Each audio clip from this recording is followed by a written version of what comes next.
দায়িত্বের কাছে আমি বন্দী। এই সত্যিটা প্রতিদিন নতুন করে বুঝি। চাইলেও নিজের মতো করে বাঁচা সবসময় সম্ভব হয় না। সকালের শুরুতেই মনে পড়ে কত কিছু সামলাতে হবে আজ।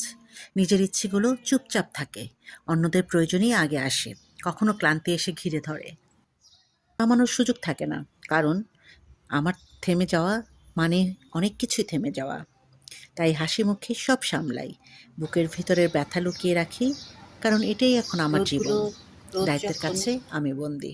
আসসালামু আলাইকুম এভরিওয়ান, ওয়েলকাম জানাচ্ছি আমার এক নতুন ডেইলি ব্লগে। আশা করি সবাই অনেক অনেক ভালো আছো, সেটাই দোয়া করি। তো কিছুদিন ধরে বৃষ্টি হওয়াতে একটু ঠান্ডা ঠান্ডা হওয়াতে বেশ ভালোই লাগছে। তো আমি আজকে যে রান্নাগুলো করব সেই রান্নাটা তোমাদের সাথে শেয়ার করব না। তো রান্না টান্না করে খেয়ে দিয়ে কোথায় যাচ্ছি সেটি তোমাদের সাথে আমি শেয়ার করব। তো চলো দেখা যাক।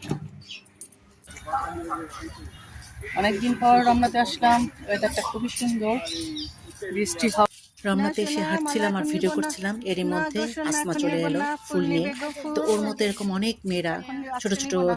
মেয়েরা পড়াশোনা 10 রেখে টাকা এই যে দিও। ফুল বিক্রির কাজে নেমে আছে গেছে। খুচরা? তোকে আমি বললাম যে তুমি কি ভাইরাল খুচরা হওয়ার টাকা জন্য এরকম লাগতেছে না। করছো এসে?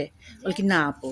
তো যাই হোক, নাম ওর কি? কাছ থেকে 10 টাকা দিয়ে একটা মালা কিনে আসমা। নিলাম। আমি চেষ্টা করি যখনই যাই ও ওদের কাছ তুমি থেকে আবার একটা দুটো মালা নিতে, কেননা 10 টাকা 20 টাকা আমরা এমন অনেক সময় অনেক জায়গায় খরচ করে থাকি, তাই না? তো ওদের কাছ থেকে ফুলটা কিনে ওদের একটু হেল্প করা হলো। আর এই যে দেখছো এখানে একটা অনেক বছর পুরানো বটবৃক্ষ, সেই বটবৃক্ষের নিচে দাঁড়িয়ে আমি আমার মা ছবি তুললাম। যেহেতু আমাদের পিতামাতা, আমাদের বটবৃক্ষ আমাদের মাথার উপর ছায়া। রংগন। আলহামদুলিল্লাহ আমাদের মা এখনো আমাদের সাথে আছেন। তারপর হাঁটতে হাঁটতে চলে এলাম লেকের পাড়ে। না আর আচ্ছা, এই ওই ব্রিজটা তো ইসের খুবই ভিতরে পছন্দের বন্ধ একটা থাকে না। ব্রিজ। আর এই ব্রিজের ভিডিও তোমরা অনেকেই দেখেছো। তো এখানে অনেকটা সময় দাঁড়িয়ে থেকে একটু ছবি টবি তুলে দেন চলে যাব। রমনার ভিতরে একটি রেস্টুরেন্ট আছে, সেখানে আমাদের ইচ্ছা আছে আমরা একটু ডিনার করে বাসায় ফিরবো। তো মেয়ের জন্য অপেক্ষা করছিলাম। এদিকে মেয়ে ওর কাজে বের হয়েছে। ও আসলে সরাসরি আমাদের রমনাতে চলে আসবে। দেন আমরা, ও আসার পর আমরা ডিনার করব।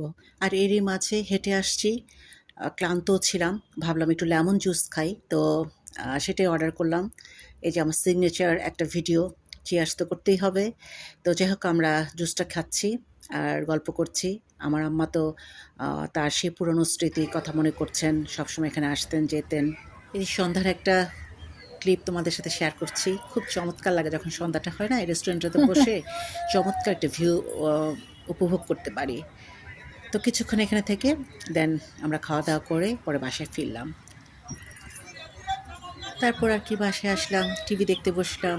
নামাজ-টামাজ আম্মা পড়লেন। নামাজ-টামাজ শেষ করে কিছুক্ষণ গল্প-টল্প করে দেন ঘুমাতে যাবার পালা।